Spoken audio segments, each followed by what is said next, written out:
This channel does not promote any violence, harmful, or illegal activities. All content provided by this channel is meant for an educational and information purpose only.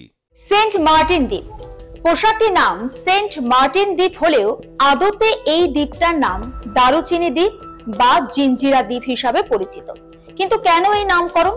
কারণ সেখানে প্রচুর পরিমাণে নারকেল গাছ এবং দারুচিনি গাছ লক্ষ্য করা যায়।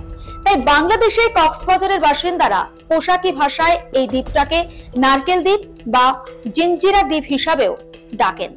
1800 খ্রিস্টাব্দে আরব ব্যবসায়ীরা সমুদ্র পথে প্রথম এসে এই দ্বীপেই বসবাস শুরু করে এবং বাংলাদেশের একমাত্র যদি প্রবাল দ্বীপ বা কোরাল আইল্যান্ড বলেন তাহলে এই সেন্ট মার্টিন দ্বীপ।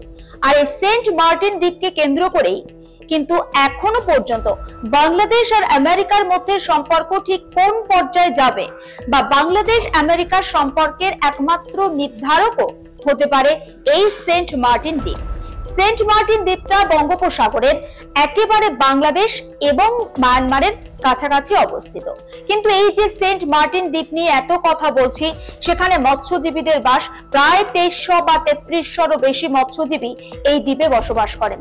কিন্তু কেন বলুন তো এই সেন্ট মার্টিন দ্বীপ নিয়ে এতটা কথা আপনাদের বলছি? কারণ এই সেন্ট মার্টিন দ্বীপে আগে আকছার যাতায়াত করা যেত, আর এখন সেখানে আকছার আপনি যেতে পারবেন না চাইলেও। নেপথ্যে কারণ কি অবশ্যই দেখাবো ভিডিও।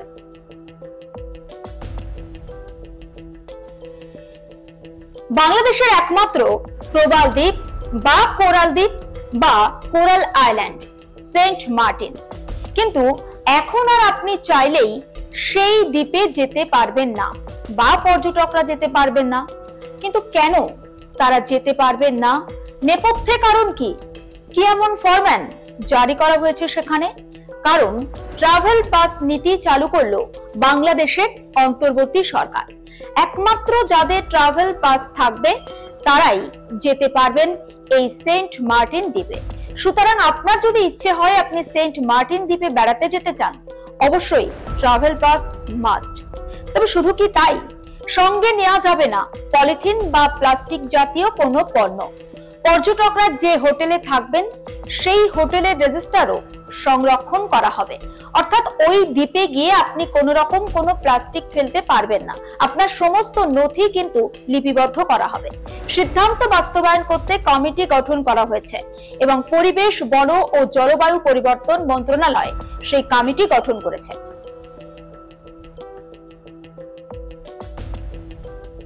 বাংলাদেশের পরিবেশ, বন এবং জলবায়ু পরিবর্তন মন্ত্রণালয় কর্তৃক অনুমোদিত তালিকা অনুযায়ী দেখা যাচ্ছে যে একমাত্র জাহাজ ছাড়ার যে এন্ট্রি পয়েন্ট রয়েছে সেই এন্ট্রি পয়েন্টে শুধুমাত্র বাংলাদেশ ট্যুরিজম বোর্ডের অ্যাপস থেকে যে ট্রাভেল পাস পাওয়া যাবে সেই ট্রাভেল পাস নিয়েই নির্দিষ্ট জাহাজে করে পর্যটকরা ঘুরতে পারবেন এই সেন্ট মার্টিন দ্বীপে। এবং জাহাজে পলিথিন ব্যাগ এবং একবার ব্যবহারযোগ্য যে সমস্ত প্লাস্টিক থাকবে সেগুলো নিষিদ্ধ করা হয়েছে। পর্যটকরা কোন হোটেলে গিয়ে উঠবেন সে সমস্ত নথি বা তথ্যও কিন্তু সংরক্ষণ করা হবে বা লিপিবদ্ধ করে রাখতে হবে। জাহাজ ছাড়ার পয়েন্টে ও সেন্ট মার্টিনে এন্ট্রি পয়েন্টে পর্যটকদের জন্য বেশ কিছু কর্তব্য বা বেশ কিছু করণীয় থাকবে এবং বেশ কিছু বর্জনীয় বিষয় থাকবে, আর সেগুলো বিলবোর্ডে লাগানো থাকবে। বাংলাদেশের পরিবেশ অধিদপ্তরের যে কর্তা রয়েছেন অর্থাৎ কক্সবাজার, যেখানে সেন্ট মার্টিন দ্বীপ অবস্থিত, সেই কক্সবাজার জেলা অফিস সার্বিক যোগাযোগ এবং সমন্বয় করবে গোটা বিষয়টা। প্রয়োজনে কমিটির সদস্যরা কোঅর্ডিনেট করতে পারবে, অর্থাৎ যে সমস্ত পর্যটকরা সেখানে ঘুরতে যাবেন তাদের যদি কোনো অসুবিধা হয় সেখানে কিন্তু কোঅর্ডিনেটর হিসেবে কেউ থাকবে। নভেম্বর মাসে দ্বীপে পর্যটকরা যেতে পারবেন ঠিকই, কিন্তু সেখানে তারা কোনো রাত্রি যাপন করতে পারবেন না। যদি আপনি মনে করেন সেন্ট মার্টিন দ্বীপে রাত্রি যাপন করবেন তাহলে ডিসেম্বর কিংবা জানুয়ারি মাস আপনার জন্য আদর্শ, কারণ ডিসেম্বর বা জানুয়ারি মাসে সেখানে রাত্রি যাপন করা যাবে। পর্যটকের সংখ্যা গড়ে প্রত্যেক দিন 2000-এর বেশি হবে না, অর্থাৎ দ্বীপের ক্যাপাসিটিটাও বলা হয়েছে। দ্বীপে রাতে কোনো রকম ভাবে আলো জ্বালানো যাবে না, শব্দ দূষণ হয় এমন কিছু করা যাবে না, বারবিকিউ পার্টি করা যাবে না সেখানে। একাধিক সিদ্ধান্ত নেওয়া হয়েছে এই দ্বীপকে রক্ষা করার জন্য।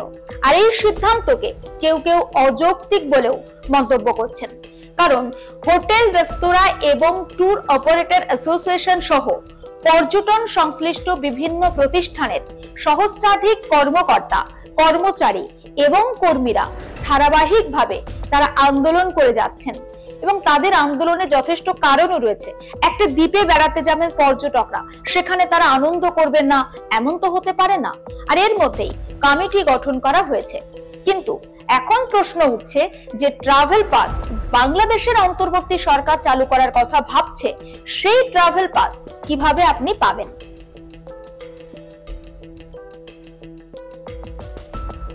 বাংলাদেশ ট্যুরিজম বোর্ডের অ্যাপস থেকে ট্রাভেল পাস আপনি সংগ্রহ করতে পারবেন এবং অ্যাপসটি ডাউনলোডও করতে হবে এবং স্বাভাবিকভাবে যেমনটা আমরা করি, ডাউনলোড করার পর সেটা ইনস্টল করতে হবে। তারপর জাতীয় পরিচয়পত্র অর্থাৎ আপনার ভোটার আই কার্ড কিংবা আধার কার্ড কিংবা প্যান কার্ড যেগুলো রয়েছে তার মাধ্যমে রেজিস্টার করতে হবে। রেজিস্ট্রেশনের পরই প্রয়োজনীয় তথ্য সরবরাহ করে অনলাইনে কিন্তু আপনি ট্রাভেল পাস সংরক্ষণ বা সংগ্রহ করতে পারবেন। কিন্তু যেটা প্রশ্ন হচ্ছে, এই ট্রাভেল পাস সংগ্রহ করার জন্য যে অ্যাপসের কথা বলা হচ্ছে সেটা কিন্তু এখনো কাজ করা শুরু করেনি। এই ট্রাভেল পাস দেখিয়ে টেকনাফ থেকে ছেড়ে যাওয়া জাহাজে করেই আপনাকে উঠতে হবে ওই সেন্ট মার্টিনে পৌঁছাতে গেলে। গুগল প্লে স্টোরে অবশ্যই বাংলাদেশ ট্যুরিজম বোর্ডের কোনো অ্যাপস এখনো পর্যন্ত পাওয়া যায়নি, যেমনটা জানাচ্ছিলাম। ফলে অ্যাপসটি এখনো পর্যন্ত ডেভেলপিং পর্যায়ে রয়েছে বলে জানা যাচ্ছে। অর্থাৎ অনেক পর্যটক রয়েছেন যারা ইতিমধ্যে চাইছেন সেন্ট মার্টিন দ্বীপে যাবেন বেড়াতে এবং তার জন্য যে পাস, সেই পাস তারা সংগ্রহ করতে চাইছেন এবং তার জন্য যে অ্যাপসের কথা বলা হচ্ছে সেই অ্যাপসটা তারা ইনস্টল করারও চেষ্টা করছেন।